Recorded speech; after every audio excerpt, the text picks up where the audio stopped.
Jeffrey Epstein, miliarder, jaringan elit, dan kejahatan yang disembunyikan. Bayangkan satu nama yang membuka pintu ke politik, uang, dan kekuasaan global.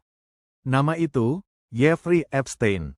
Ia bukan presiden, bukan bangsawan, bukan ilmuwan besar, namun ia punya akses ke semuanya. Dan di balik akses itu, tersimpan salah satu skandal kejahatan seksual terbesar abad ini. Jeffrey Epstein dikenal sebagai finansier misterius. Tidak jelas dari mana kekayaannya berasal. Namun gaya hidupnya jelas. Jet pribadi, rumah mewah di Manhattan, pulau privat di Karibia. Ia mengaku mengelola dana miliarder. Tapi kliennya hampir tak pernah terverifikasi. Yang pasti, Epstein membangun jejaring, bukan reputasi profesional. Epstein tidak berdiri sendiri. Ia bergerak di lingkaran elit global. Politisi, akademisi, bangsawan, CEO teknologi. Ia hadir di pesta eksklusif, di kampus elit, di forum tertutup, dan disinilah masalah besar dimulai.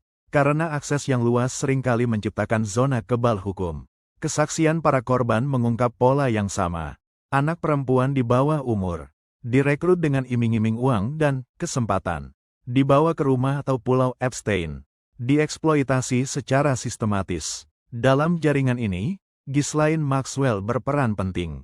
Ia terbukti secara hukum membantu merekrut dan memperdagangkan korban. Dan akhirnya dijatuhi hukuman 20 tahun penjara. Ini bukan kejahatan impulsif. Ini kejahatan terstruktur. Epstein pernah ditangkap tahun 2008. Namun mendapat hukuman ringan yang mencurigakan. Tahun 2019, ia ditahan kembali. Lalu, ditemukan meninggal di sel penjara.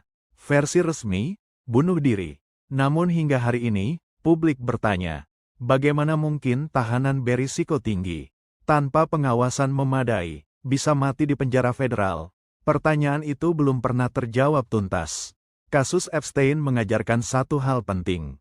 Kekuasaan tanpa pengawasan, uang tanpa transparansi, elitisme tanpa akuntabilitas akan selalu menciptakan korban yang tak bersuara. Ini bukan hanya cerita tentang satu orang jahat.